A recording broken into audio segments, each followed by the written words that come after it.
یا سمیع، یا سمیع، اے سب کچھ سننے والے.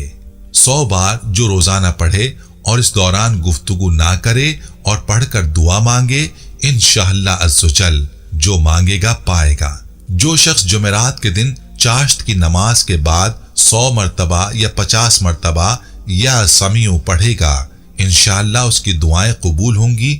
درمیان میں کسی سے بات ہرگز نہ کرے، اور جو شخص جمعرات کے دن فجر کی سنتوں اور فرضوں کے درمیان 100 مرتبہ پڑھے گا، اللہ تعالیٰ اس کو انشاءاللہ نظر خاص سے نوازیں گے. یا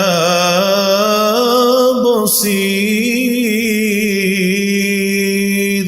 یا بصیر، اے سب کچھ دیکھنے والے.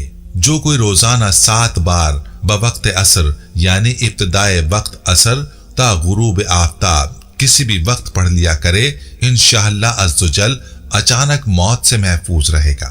جو شخص نماز جمعہ کے بعد 100 مرتبہ یا بصیرو پڑھا کرے گا، اللہ تعالیٰ اس کی نگاہ میں انشاءاللہ روشنی اور دل میں نور پیدا فرما دیں گے.